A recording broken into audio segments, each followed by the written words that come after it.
né? O que a gente vai ver aqui? A gente vai aplicar esses pontos que a gente acabou de discutir, né? Então, o que é a comunicação?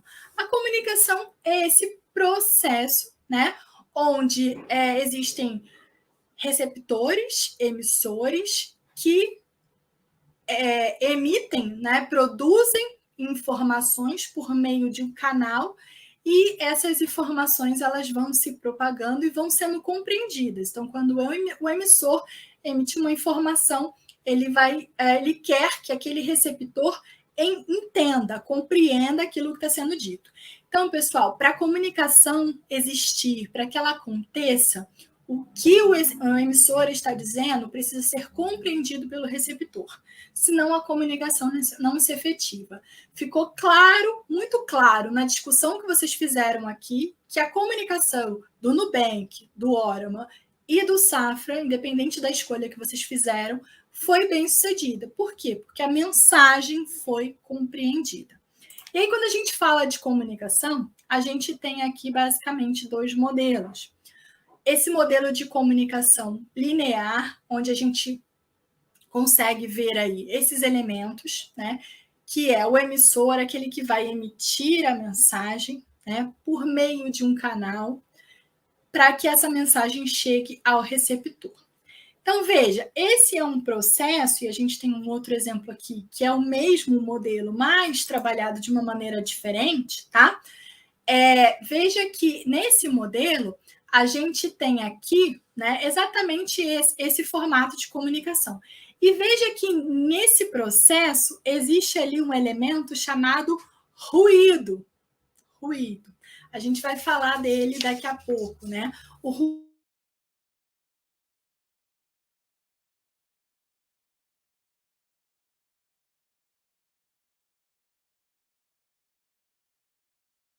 aconteça, ela tem que seguir estático, tá? Ele não é automático, tá? Ele é um processo orgânico, tá? Todo mundo tá me ouvindo? Travou? Tá ok? Professora Amanda me dá um alô aqui no chat. Para mim aqui voltou aqui. Tá ok? Oi, professora. Deu uma travadinha, mas voltou. Tá tudo normal. Pode continuar, tá? Pessoal, já voltou, tá? Se vocês puderem dar uma atualizada no YouTube, tá tudo certo. Beleza. Pessoal, eu vou voltar ao que eu estava falando. Fiquem tranquilos. Então, vamos lá. A gente está falando do modelo linear, de base linear, que ela é comunicação, então, que ela vai de um emissor para o receptor, então a mensagem vai de um para o outro, certo? Por meio de um canal. Ok. E aí eu estava falando do ruído. E aí foi justamente, gente, não caiu por acaso. Professora Amanda, explica para o pessoal que isso foi combinado. Olha só. Quando eu estava falando de ruído, vocês viram que travou? Isso é um ruído, pessoal, na comunicação. Claro, esse é um ruído mecânico, né? Mecânico. Por exemplo, você está conversando com alguém, de repente passa aquele carro de som, e aí você não escuta o que o outro está falando. É um ruído na comunicação, né? Tem uma falha, uma gap ali na comunicação. Isso é um ruído. Mas, pior ainda do que esse ruído, tá? É o ruído que acontece no entendimento da mensagem, tá? E aí, pessoal, esse ruído que pode acontecer aí no entendimento da mensagem é aquele famoso telefone sem fio.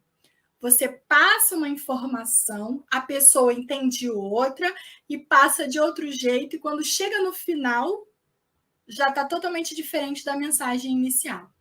Então, esses ruídos na comunicação, eles podem acontecer com frequência, tanto na comunicação interna. Então, por exemplo, na comunicação interna é muito comum esses tipos de ruídos.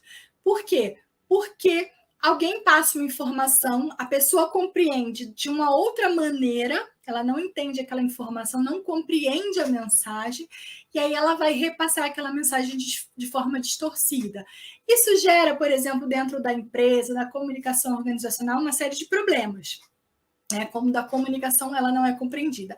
Por isso que quando a gente fala de comunicação interna, você tem que passar a comunicação de forma clara, né? Lembra lá do começo? Pois é, forma clara, objetiva, para que o outro compreenda. Pessoal, e a linguagem? Eu me lembro também que alguns, isso, Daniela, o famoso telefone sem fio, alguns falaram no início da aula, né, a questão da linguagem, tá? Imagina, né, se eu estivesse aqui falando com vocês e uma outra pessoa, né, também estivesse interagindo e falasse em chinês. Eu não entendo, tá? Ou alemão, né? Eu não ia entender. Então, assim, ele poderia estar falando corretamente, mas a linguagem ele não seria compreendido, porque eu não entendo. Pode ser que algum de vocês aqui entenda alemão, aí vocês iam entender. Então, a linguagem também que se utiliza. E isso na comunicação interna e na comunicação externa também. As empresas produzem alguns ruídos também, tá?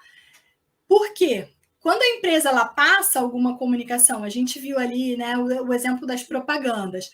Quando essa comunicação ela não é compreendida pelo consumidor que está comprando aquele produto ou serviço, também acontecem os famosos ruídos. Então, a imagem da empresa ela fica prejudicada, distorcida.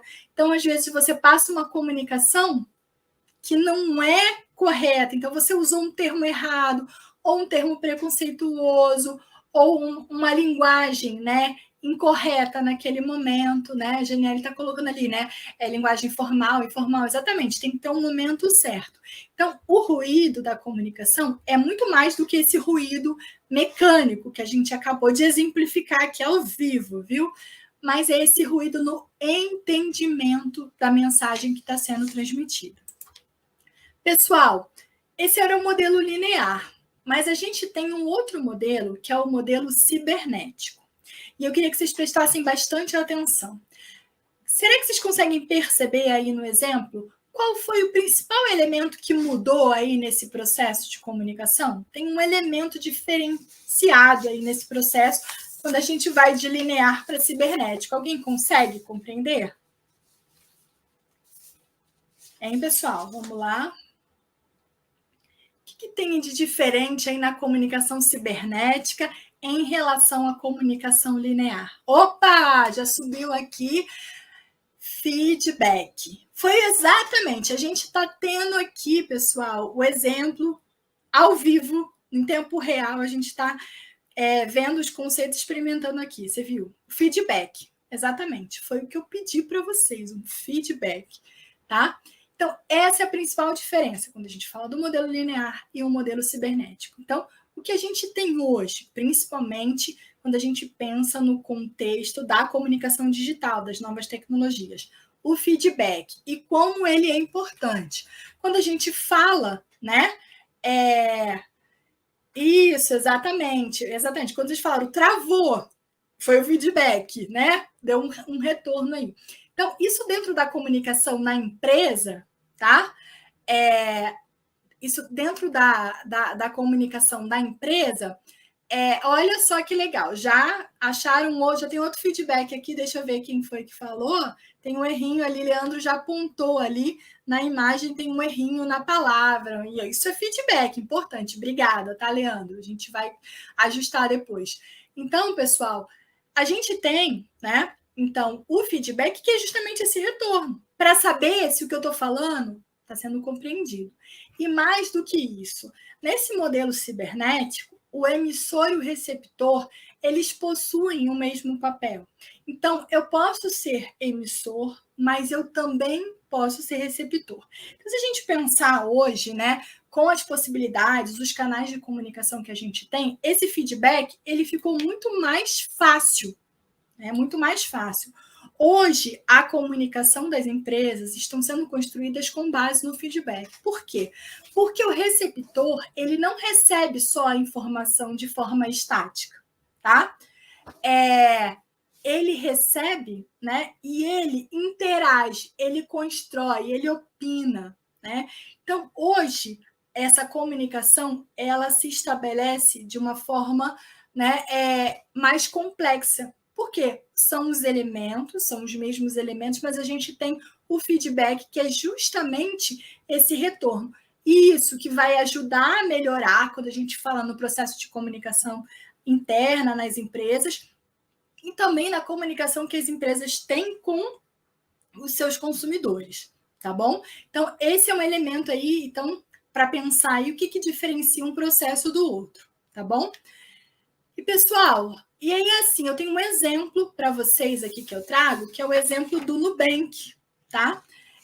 Então, o Nubank, né, ele pode ali, né, construir alguns elementos com os seus clientes aí por meio das redes sociais, ele pode divulgar, assim como ele pode também passar mensagens, né, para os seus colaboradores. Então, veja, quando a gente tem ali, né, o Nubank como emissor, ele pode ter como receptor diferentes tipos de públicos. Porque, como eu falei para vocês, quando a gente fala de comunicação, comunicação empresarial, a gente está falando de diferentes formatos de comunicação, tá? Então, comunicação com o público interno, com o público externo, com todos os públicos que estão envolvidos com a empresa, tá? Então, por meio das redes sociais, você pode falar assim, mas o Nubank, quando ele faz uma propaganda, ele está se comunicando com o cliente. Ok. Mas você concorda? E aí acho que alguém, tá? Alguém comentou aqui, eu trabalhei no Itaú, fiquei um pouco enjoada daquela propaganda, de tanto ouvir. Então, veja, a propaganda, né, no caso, quando você está falando do cliente, eu não estou me dirigindo só para ele. Os colaboradores também são impactados, porque se ele passar uma imagem, né, distorcida, negativa, a pessoa que trabalha na empresa também, né, tem a sua imagem prejudicada. Então, essa comunicação, ela envolve todos os públicos. Ela está integrada. Assunto aí da nossa próxima aula, tá bom? Então, pessoal, o modelo cibernético, ele vai trazer, então, essa possibilidade aí do feedback, tá bom? Pessoal, lembram da campanha do Itaú? Lembram, né? E aí, gente, e esses memes aí que surgiram, né? A gente tem aí, eu trouxe os mais fofinhos, tá? Aqui, os memes mais fofinhos do Itaú. Que aí, o que aconteceu, pessoal? A partir da campanha do Banco Itaú, foram surgindo novos formatos de comunicação, principalmente os memes que se reproduziram e viralizaram aí, né? E o que acontece? O que isso significa? Por que isso se estabeleceu? Por que isso aconteceu? O que acontece, pessoal? A gente não falou que o banco ele estava emitindo uma mensagem de final de ano, de esperança, empatia, uma mensagem institucional para trabalhar o quê? A imagem do banco. E aí, o público que estava recebendo transformou essa mensagem de várias formas, com várias abordagens, né? Então, a ideia ali da BB, né, de falar sobre desespero, né? E aí foram surgindo outras coisas. Mas o que isso significa, pessoal? Que o receptor, ele não só recebe a mensagem, mas ele também transforma essa mensagem. Esse feedback, ele é uma construção de uma outra mensagem que está se reproduzindo a partir dessa mensagem principal, tá? Então, essa mensagem, ela foi se multiplicando. E a gente só tem isso hoje porque, exatamente, o receptor, ele não só recebe, ele também constrói essa mensagem. E porque a gente hoje tem as tecnologias que facilitam essa reprodução, essa troca, tá? Então, a gente sabe ali que a mãe da menina não gostou, né? Tem todo um processo por trás disso, enfim. Mas o que importa para a gente? Que quando a gente fala, então, preste atenção, quando uma empresa hoje se comunica, ela passa uma mensagem, ela tem que estar muito atenta, porque essa mensagem ela pode voltar, né? De forma positiva ou de forma negativa. E aí ela pode trazer alguns transtornos para a empresa, tá? Isso pode, né, trazer alguns ruídos, né, na comunicação também, tá? Então, assim, pode ser positivo para a empresa, porque aí a empresa vai ser falada, vai ser comentada, mas pode ser negativa também, porque pode prejudicar a imagem da empresa, tá bom? Pessoal, dentro do modelo cibernético ali, a gente está chegando ao final. a gente tem 2 modelos, que é o modelo de comunicação de massa e o modelo de comunicação cultural. Então, pessoal, o modelo de comunicação de massa. Lembra que eu falei, né, dessa importância do receptor e como que ele recebe essa mensagem e como ele ressignifica essa mensagem? Então, a gente está falando do modelo de comunicação de massa, onde as pessoas estão ali recebendo e elas hoje, né, a possibilidade, então, de que o receptor, lembra que eu comentei há um tempinho atrás, que hoje a mensagem que é transmitida, ela é muito construída com base no público. Não é mais a empresa ali, o banco, que quer passar a mensagem. Ela passa a mensagem de acordo com o que esse público quer ouvir. Então, a gente teve ali, por exemplo, né, o BBB, onde uma personalidade, né, um personagem que foi o Gil, se destacou, e a partir disso, né, ele fez várias campanhas aí, e eu trago aqui de um banco, que a gente está falando um pouco de banco, de fintech, de empresas financeiras. Então, a gente tem aqui o Gil, né, do Vigor, que veio, então, fazer essa campanha do Santander. Ele não está ali por acaso, tá? Ele não está ali por acaso. E ele veio justamente porque ele estabeleceu ali um processo de comunicação de massa, e a partir disso, o banco que quer se comunicar com esse público, que quer se fazer entender, né, pegou essa personalidade para poder construir aí a sua imagem, dos seus produtos, dos seus serviços, tá? Comunicação, modelo de massa. E aí, pessoal, o modelo, né, de comunicação cultural. Esse modelo de comunicação cultural é quando a empresa ela entende, né, o conceito, o que está acontecendo, e ela traz isso para a sua mensagem, tá? Então, aqui a gente tem, por exemplo, a questão da diversidade racial que o Itaú trouxe para a sua campanha, tá? Então, por que ele está reproduzindo isso? Porque existe um contexto cultural e isso se reflete na comunicação que está sendo estabelecida. E aí,